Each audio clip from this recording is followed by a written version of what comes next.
Sempat sombong, pelatih Kamboja U19 belak-belakan ingin tiru timnas Indonesia. Dikangkangi Timor Leste, bukti Vietnam hanya pandai koar-koar. Bung Toel wajib ngaca, LTY terbukti dongkrak level timnas Indonesia di mata FIFA. Moncer di timnas, Nathan dapat kepercayaan Swansea City. Jadi, simak terus berita timnas PES selengkapnya.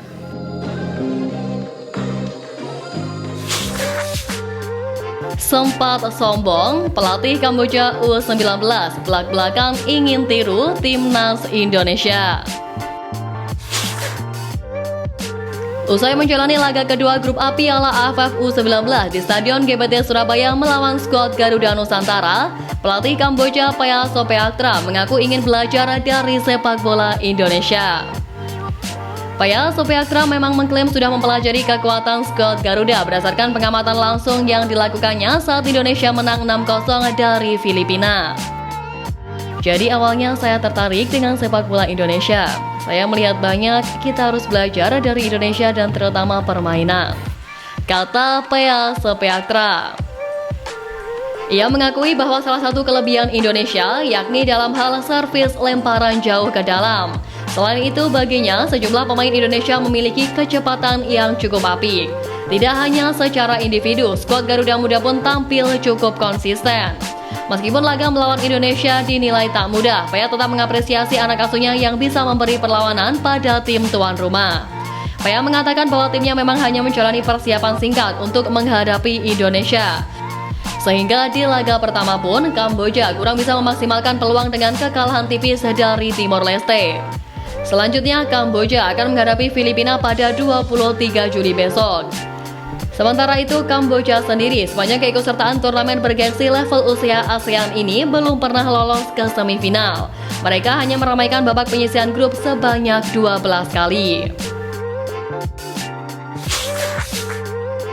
Dikangkangi Timor Leste, bukti Vietnam hanya pandai koar-koar. Timnas Vietnam U19 tengah dibuat resah menyusul hasil imbang melawan Myanmar di matchday pertama fase grup B ASEAN Cup U19 2024. Hasil imbang ini membuat Vietnam berada di posisi yang sulit hingga menimbulkan keresahan. Torehan 1 poin hanya membawa Vietnam saat ini duduk di peringkat kedua klasemen sementara grup B di bawah Timnas Australia U19. Sementara itu, Vietnam dikangkangi Timor Leste pada klasemen sementara runner-up terbaik ajang ini. Posisi Vietnam dalam persaingan runner-up terbaik semakin sulit. Hal ini tentu dipengaruhi hasil pertandingan grup C. Malaysia atau Thailand jika meraih kemenangan besar tentu akan menggeser posisi Vietnam atau bahkan mengungguli Timor Leste. Selain itu, Vietnam juga belum tentu bisa meraih kemenangan di laga kedua fase grup B.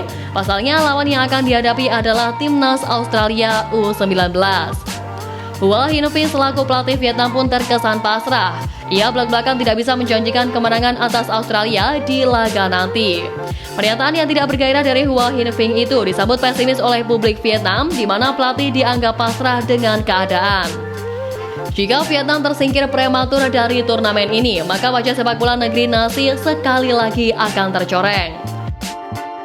Sementara laga Timnas Vietnam U19 melawan Timnas Australia U19 digelar pada hari Minggu besok di Stadion Gelora 10 November.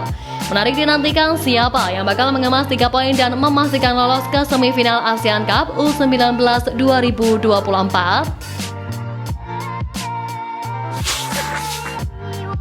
Bung Toel wajib ngaca, LTY terbukti dongkrak level timnas Indonesia di mata FIFA. Kabar menggembirakan datang dari Timnas Indonesia yang naik posisi ke-133 dalam ranking FIFA edisi Juli ini. Ya, capaian ini meningkat signifikan sejak Sintayong pertama datang pada 2020. Juni lalu, Indonesia bermain melawan Irak dan Filipina di kualifikasi Piala Dunia 2026, di mana mereka kalah 0-2 dari Irak tapi menang 2-0 melawan Filipina. Hasil ini membuat Indonesia naik 1 peringkat dibanding edisi April tahun ini. Pada Februari 2020 atau awal kedatangan STY sebagai pelatih, Indonesia berada di peringkat ke-173 FIFA. Namun pandemi COVID-19 menghalangi perbaikan peringkat karena tidak ada laga internasional. Sintayong pun memulai debutnya sebagai pelatih timnas Indonesia pada Mei 2021 dalam laga uji coba melawan Oman yang berakhir dengan kekalahan 1-3. Perjalanan Sintayong bersama timnas Indonesia tidak selalu mulus dan belum menghasilkan trofi mayor.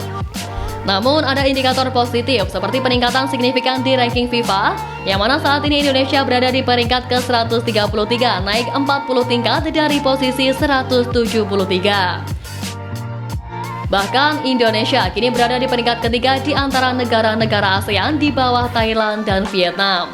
Peningkatan ranking FIFA timnas Indonesia bukan hanya hasil kerja keras Sintayong, tapi juga berkat para pemain dan juga program positif PSSI. Di era Muhammad Iriawan, PSSI rutin menggelar FIFA Matchday melawan tim-tim dengan ranking lebih tinggi, memberikan peluang tambahan poin bagi Indonesia. Program naturalisasi pemain juga membuat timnas lebih kompetitif dan Indonesia kini mulai bersiap untuk bersaing di level Asia. Menilik dari catatan timnas Indonesia seperti dikutip dari data transfer market, Sintayong mempersembahkan 24 kali kemenangan, 10 hasil imbang dan juga hanya kalah 13 kali. Selama diasuh STY, timnas Indonesia juga mencetak 96 gol dan juga hanya kebobolan sebanyak 61 kali. Sementara di level tim U23, STY torehkan kemenangan 11 kali dan 10 kali kalah tanpa pernah meraih hasil imbang. Dari 21 pertandingan, tim U23 mencetak 57 gol dan kebobolan 42 kali. Capaian ini membuktikan bahwa kualitas Sintayong sebagai pelatih, program yang dilakukan PSSI dan adanya pemain berkualitas yang dimiliki skuad Garuda saat ini memang berhasil mendongkrak level sepak bola Indonesia. Moncer di timnas, Nathan dapat kepercayaan Swansea City. Pemain timnas Indonesia Nathan Chuaon akhirnya mendapatkan menit bermain di Swansea City dalam laga pramusim. Nathan Chuaon diketahui dibeli Swansea City dari Excelsior pada Agustus 2023 lalu, namun tidak mendapatkan menit bermain dan terpaksa dipinjamkan ke FC Heerenveen pada Januari lalu. Kini pemain berusia 22 tahun ini kembali lagi ke Swansea City dan mengawali musim baru dengan positif karena mendapatkan menit bermain dari sang pelatih.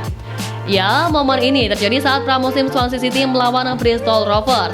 Luke Williams mencoba semua pemain dalam dua babak yang berbeda. Swansea City sendiri sempat unggul cepat melalui tendangan penalti Matt Grimes, akan tetapi Scott Sinclair mencetak brace. Di babak kedua, Luke Williams mengganti semua pemain. Nathan Chuaon pun yang termasuk mendapatkan menit bermain. Pemain timnas Indonesia ini dimainkan di posisi bek kiri, berbeda dengan Sintayong yang kerap memasangnya sebagai gelandang bertahan. Di babak kedua, Swansea City berhasil mencetak gol melalui Josh Thomas. Pertandingan pun berakhir dengan skor sama, yakni 2-2. Melihat hal ini, Nathan berpeluang untuk main di divisi Championship atau kasta kedua Liga Inggris musim depan. Jika tampil impresif, bukan tak mungkin ia bisa menjadi andalan sang pelatih.